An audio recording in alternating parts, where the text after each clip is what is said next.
बिस्मिल्लाहिर्रहमानिर्रहीम। अस्सलाम वालेकुम डियर स्टूडेंट्स। हम एफएससी पार्ट 2 का very first chapter that is chapter number 15 homeostasis को डिस्कस कर रहे हैं। इसमें हम एक्सक्रीशन को डिस्कस कर रहे थे। एक्सक्रीशन हमने कहा that is the elimination of waste products. जो हमारी बॉडी में एक्स्ट्रा वेस्ट प्रोडक्ट्स बनते हैं उनको एलिमिनेट करने का, बॉडी से बाहर निकालने का जो अमल है, जो प्रोसेस है, उसको हम एक्सक्रीशन का नाम देते हैं। सो आज का जो हमारा टॉपिक है उसमें हम एक्सक्रीशन देखेंगे रिप्रेजेंटेटिव एनिमल्स के अंदर। रिप्रेजेंटेटिव एनिमल्स वो होते हैं जो अपने फाइलम को रिप्रेजेंट कर रहे होते हैं। फॉर एग्ज़ाम्पल आप अपनी फैमिली की एग्ज़ाम्पल ले लें तो हमारी फैमिली में हमारे घर का रिप्रेजेंटेटिव मेंबर कौन होते हैं, या वो कौन सी ऐसी हस्ती होती है, तो वो हमारे पेरेंट्स होते हैं, हमारे माँ बाप होते हैं, ठीक है, जो हमारे पूरे घर को रिप्रेजेंट कर रहे होते हैं। इसी तरह जब हम एनिमल्स की बात करते हैं तो एनिमल किंगडम के अंदर जितने भी फाइलम्स पाए जा रहे हैं उन फाइलम्स के कुछ रिप्रेजेंटेटिव मेंबर्स हैं जिनको हैज़ कॉमन एग्ज़ाम्पल लेते हैं हम, ताकि हम बाकी जो एनिमल्स उस फाइलम के अंदर पाए जा रहे हैं उनके बारे में अच्छी तरह से सीख लें। सो रिप्रेजेंटेटिव एनिमल्स हम कुछ फाइलम्स के अंदर जो हैं वो देखेंगे। तो सबसे पहली एग्ज़ाम्पल जो है हमारे पास वो है हाइड्रा की। हाइड्रा एक नेडेरियन है और ये फाइलम प्लेटीहेल्मिन्थीस से जो है वो बिलोंग करता है। हाइड्रा एक बहुत सिंपल ऑर्गेनिज़म है, बहुत सिंपल एनिमल है, ये इक्वेटिक है, सिंपलर ऑर्गेनाइजेशन है इसके पास। सिंपलर ऑर्गेनाइजेशन मीन, देखें जैसे जैसे हम ऑर्गेनाइजेशन की बात करते हैं ना, तो आप दुनिया में पाए जाने वाले सबसे कॉम्प्लेक्स ऑर्गेनिज़म की जब हम बात करते हैं तो वो ह्यूमन है। अब ह्यूमन को समझने के लिए आप देखें कि अगर हम अपने आप को समझने लगे तो हमें काफ़ी डेज़ रिक्वायर हैं, काफ़ी ज़्यादा रिसर्च रिक्वायर है, डिटेल रिक्वायर है, तब जाकर हमें अपनी समझ आती है। क्यों? क्योंकि हमारे अंदर डिफरेंट ऑर्गन्स हैं और उन ऑर्गन्स के क्या हैं, स्पेसिफिक फंक्शंस हैं। ये लेवल्स ऑफ ऑर्गेनाइजेशन कहलाते हैं, जो आपने फर्स्ट ईयर में बड़ी डिटेल से देखे हैं फर्स्ट चैप्टर के अंदर। सो हाइड्रा के केस में ये सिंपलर ऑर्गेनिज़म है, ये इक्वेटिक ऑर्गेनिज़म है। ये सिंपलर क्यों है? क्योंकि इसके पास कोई ऑर्गन सिस्टम पाया नहीं जाता। दूसरे नंबर पर जब हम इसके अंदर एक्सक्रीशन की बात करते हैं तो इसके पास कोई स्पेशलाइज्ड एक्सक्रीटरी स्ट्रक्चर भी मौजूद नहीं है।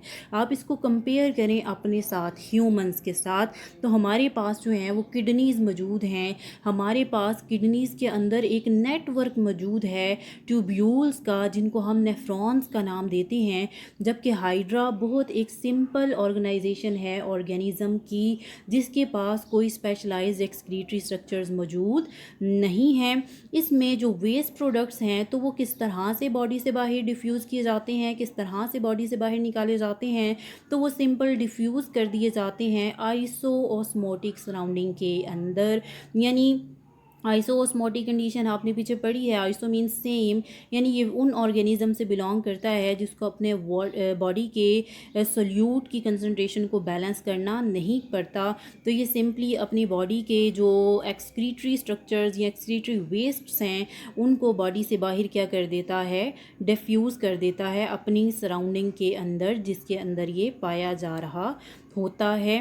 देन इसके बाद जो नेक्स्ट हम रिप्रेजेंटेटिव एनिमल देखेंगे डेट इज़ प्लानारिया। और प्लानारिया जो है ये एक फ्लैट वर्म है और ये बेसिकली थोड़ी सी ज़्यादा कॉम्प्लेक्स शेप है या कॉम्प्लेक्स ऑर्गेनिज़म है हाइड्रा की निस्बत।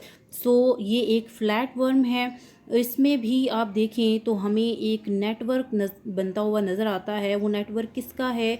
ट्यूब्यूल्स का।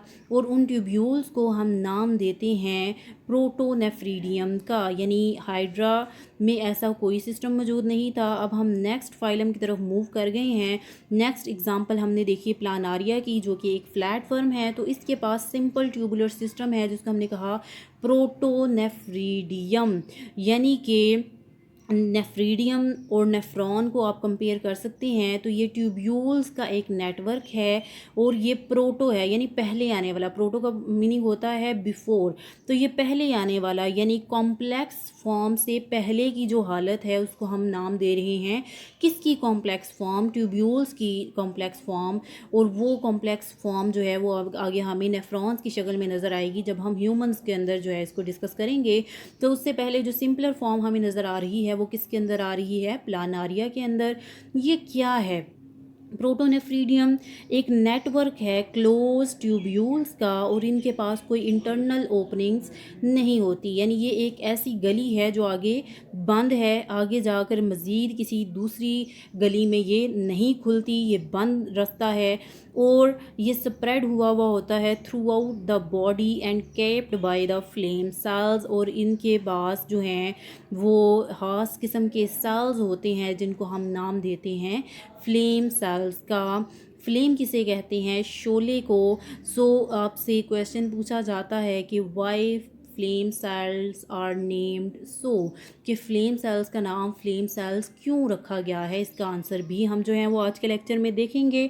देन वही आगे जो हम मज़ीद बातें करेंगे वो हम फ्लेम सेल्स की ही करेंगे।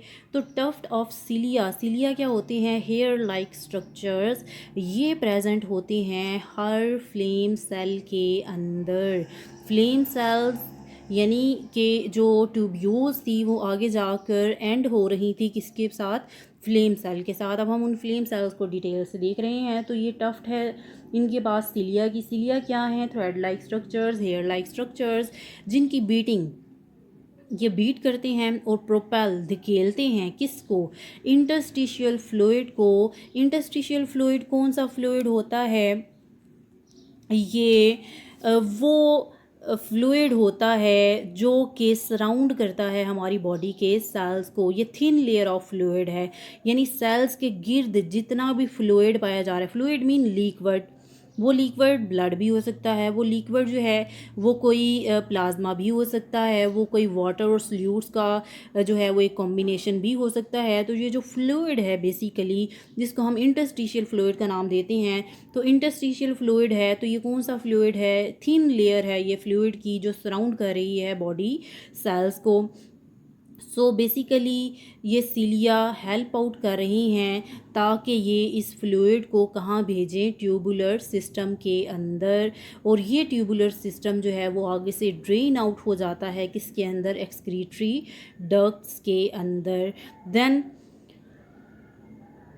जो बाहर खुलती हैं these open to exterior through several nephridiopores, ठीक है, यानी यहाँ पर सिलिया की मदद से फ्लूइड कहाँ आया? सेल्स के अंदर। किन सेल्स के अंदर? ट्यूबुलर सेल्स के अंदर।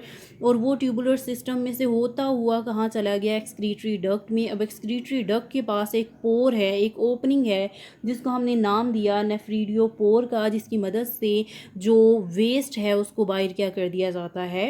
एक्सक्रीट कर दिया जाता है। फ्रेश वाटर प्लेटफॉर्म्स जो होते हैं ये एक्सक्रीट करते हैं डाइल्यूट यूरन। आपको ये बात बड़ी अच्छी तरह से पता है। फ्रेश वाटर मीन इनके पास पानी की बहुत ज़्यादा ज़्यादती है, तो ये यूरन जो एक्सक्रीट करेंगे वो डाइल्यूटेड होगा। डाइल्यूटेड मीन इसमें सल्यूट्स की कंसंट्रेशन कम होगी। क्यों? क्योंकि इन्होंने सल्यूट्स को अपने पास महफूज रखना है, कंजर्व करना है, इसलिए क्योंकि इनके पास अगर ये सल्यूट्स को एक्सक्रीट करेंगे ज़्यादा तो सल्यूट्स की क्या हो जाएगी? कमी, क्योंकि इनका इन्वायरमेंट ऐसा है जो इन्हें मज़ीद सल्यूट्स प्रोवाइड नहीं करेगा। सो फ्लेम सेल्स को भी हमने देख लिया। तो मैंने आपको शुरू में एक क्वेश्चन फ्लेम सेल्स के बारे में भी क्वेश्चन पूछा जाता है कि what are the flame cells और इनका फंक्शन क्या है प्लानारिया के अंदर।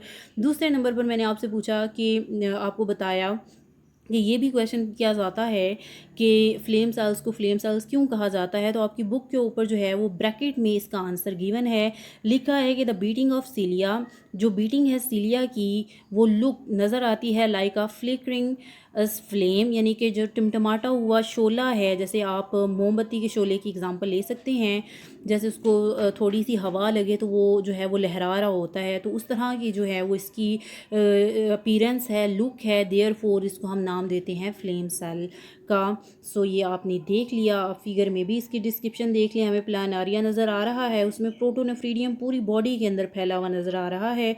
ये बंद नालियों का एक सिस्टम है और इसमें से एक सेल को जब हम बड़ा करके देखें तो हमें नज़र आता है वो सेल कौन सा है, फ्लेम सेल। और फ्लेम सेल को मज़ीद अगर हम बड़ा करके देखें तो उसके अंदर उसका न्यूक्लियस नज़र आ रहा है, सिलिया नज़र आ रही हैं। यही सिलिया बेसिकली इर्द गिर्द का जितना भी इंटरस्टिशियल फ्लूइड है उसको क्या करेंगे, सेल के अंदर एंटर करवाएंगे। जब फ्लूइड एंटर हो जाएगा तो उसको फ़िल्टर किया जाएगा थ्रू द मेम्ब्रेन फोल्ड्स, यानी उसके अंदर जितनी भी ज़रूरी चीज़ें हैं वो निकाल ली जाएंगी और देन जो वेस्ट बच जाएगा उसको किसकी मदद से, नेफ्रीडियो पोर्स की मदद से बॉडी से बाहर एक्सक्रीट कर दिया जाएगा।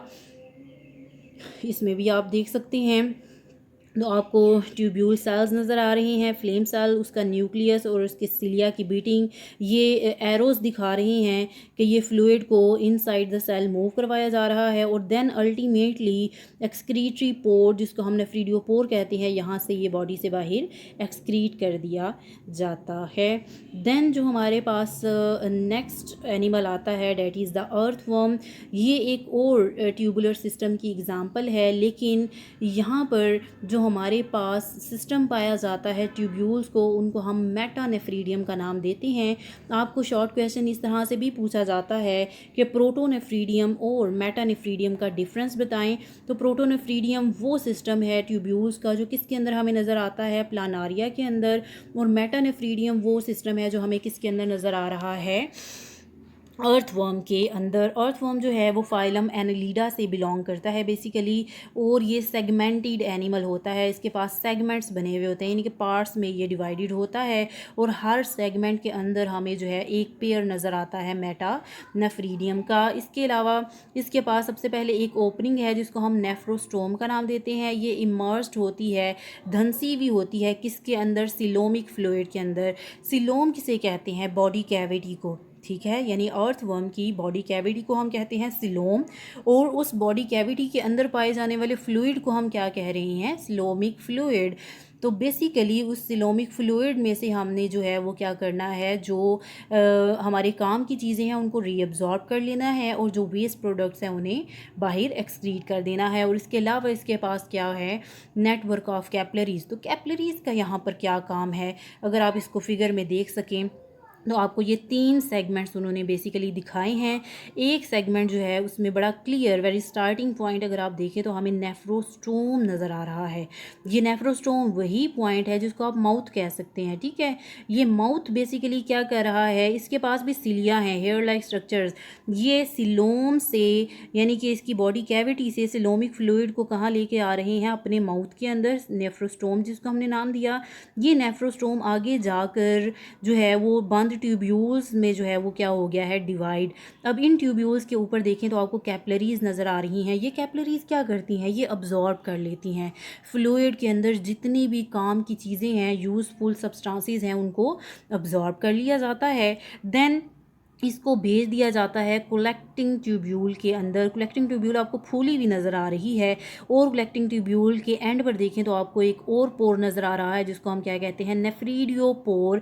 तो ये वो पोर है, 2 पोर्स हैं बेसिकली, नेफ्रोस्टोम जो कि माउथ के तौर पर काम कर रहा है और नेफ्रीडियो पोर जो कि एनस के तौर पर काम कर रहा है, और ये वेस्ट प्रोडक्ट्स को क्या करवा रहा है, बाहर एक्सक्रीट करवा रहा है। तो इसको रीड कर लेते हैं। हमारे पास एक ओपनिंग है नेफ्रोस्टोम जो इमर्स धंसी हुई है सिलोमिक फ्लूइड में, और ये इन्वेलप्ड है किसकी मदद से, नेटवर्क ऑफ कैपलरीज की मदद से। ये नेटवर्क ऑफ कैपलरीज क्या कर लेती हैं, एक्स्ट्रा फ्लूइड को अब्जॉर्ब। नेफ्रोस्टोम क्या करता है, कलेक्ट करता है सिलोमिक फ्लूइड को। जो एपिथेलियम है ये रीअब्जॉर्ब कर लेती है। एपिथेलियम थिन लाइनिंग होती है सेल्स की, ऊपर भी आपको बताया है। तो ये एपिथेलियम रीअब्जॉर्ब कर लेगी साल्ट्स को ल्यूमन से यानी कि कैविटी से, और इसको कहाँ भेज देती है, ब्लड वेसल्स के अंदर। यूरिन जो है बाद में जो चीज़ बचती है वो एक नाइट्रोजनस वेस्ट है, जिसको हमने कहा किसकी मदद से, नेफ्रीडियोपोर की मदद से बाहर एक्सक्रीट कर दिया जाता है।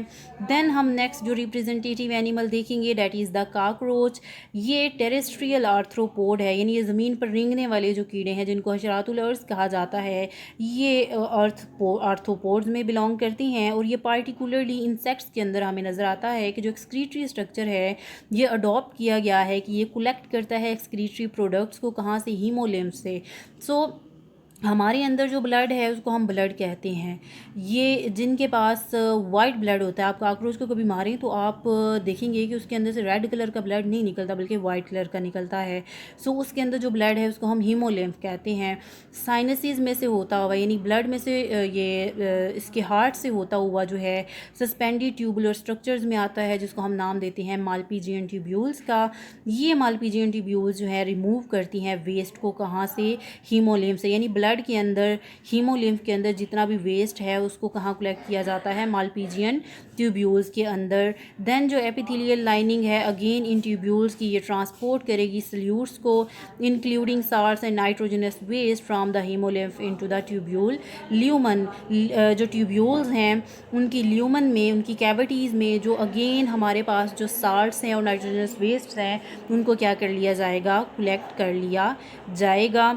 देन जो फ्लूइड है वो पास करेगा हाइंड गट में और इनटू द रेक्टम। यहाँ पर वर्ड मैंने लिखा hind gut. Hind gut basically जो है वो डाइजेस्टिव सिस्टम का पार्ट है, लेकिन ये कनेक्ट कर रहा है किसके साथ, एक्सक्रीटरी सिस्टम के साथ। तो ये हम येलो बॉक्स भी रीड करेंगे जो कि बड़ा इंपॉर्टेंट आपका अगेन शॉर्ट क्वेश्चन बनता है पेज नंबर 10 के ऊपर, तो उसको हम बाद में देखते हैं।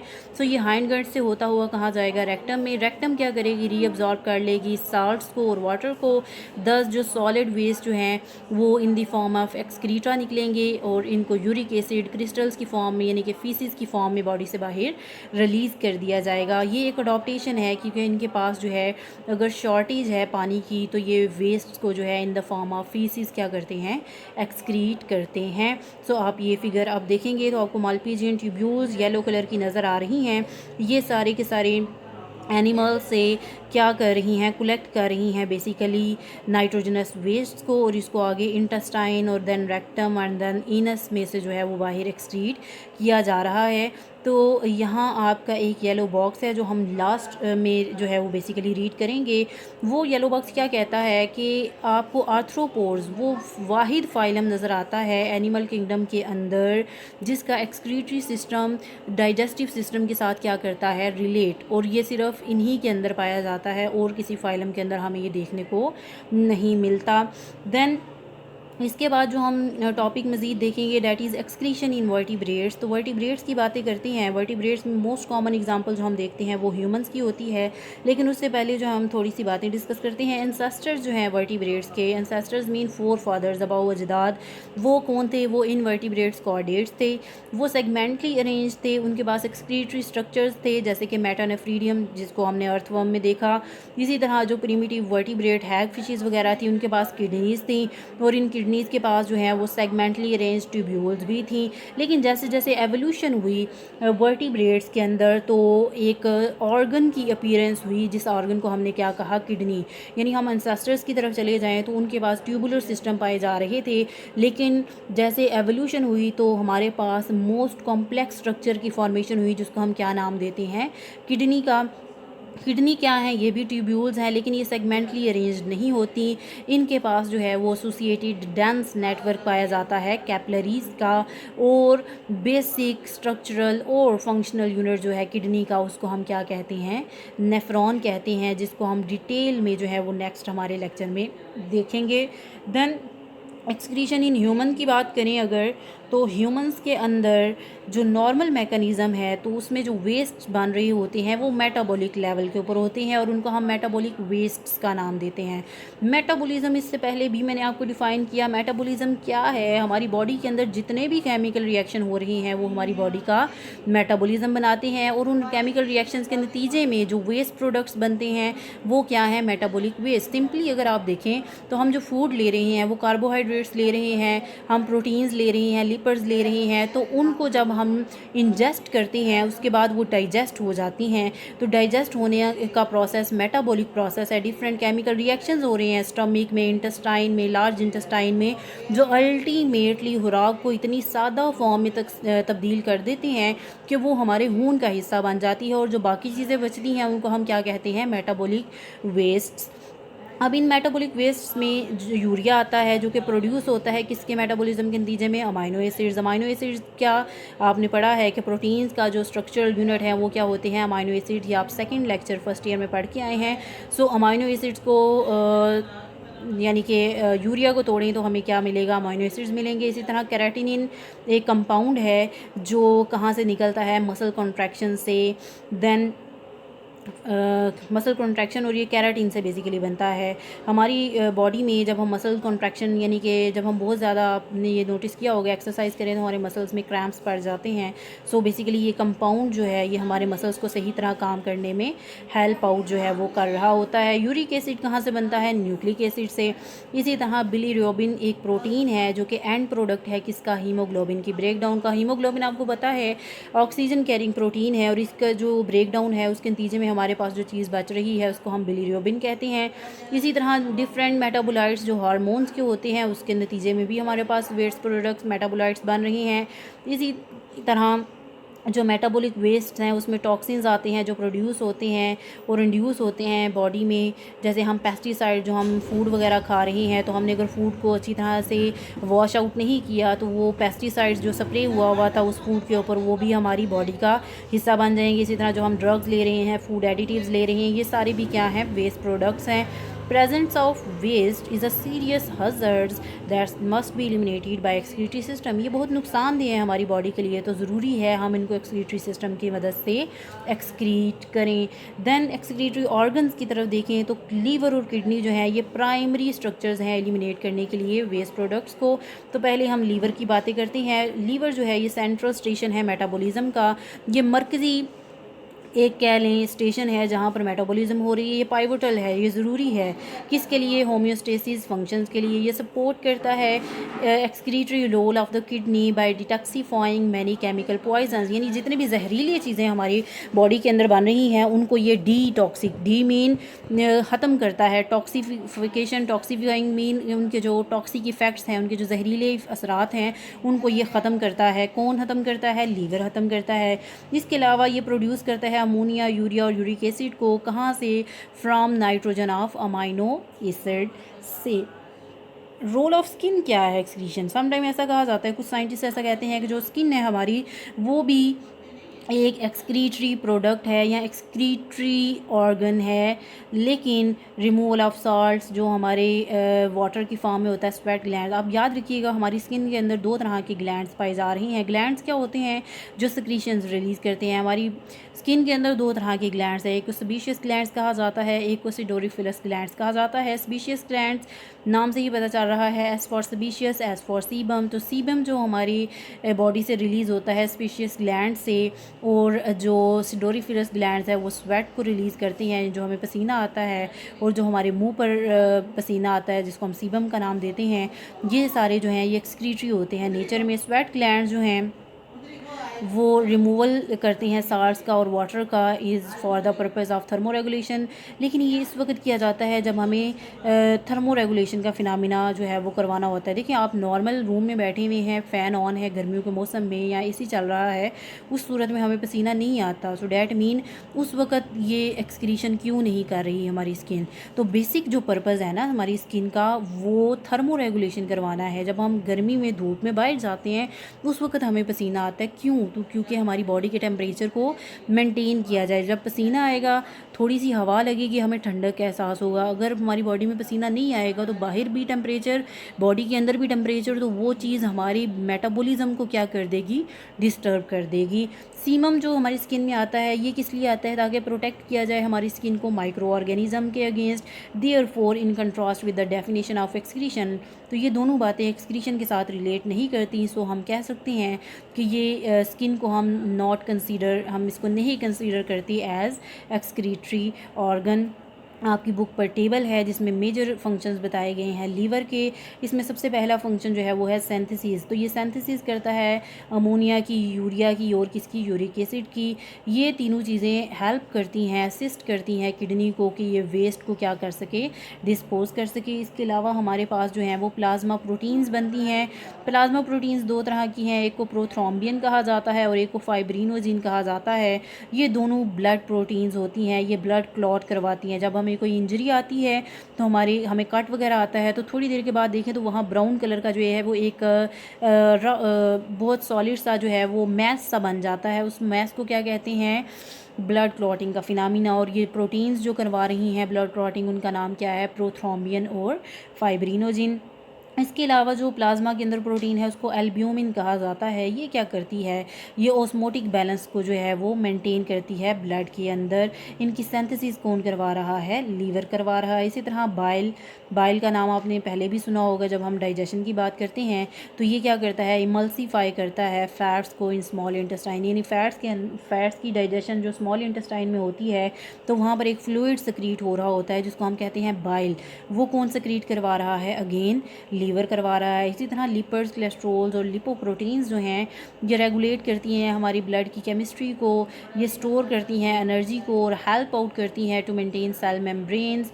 इसी तरह जो स्टोरेज है सेकंड फंक्शन है, इसमें आयरन को स्टोर किया जाता है।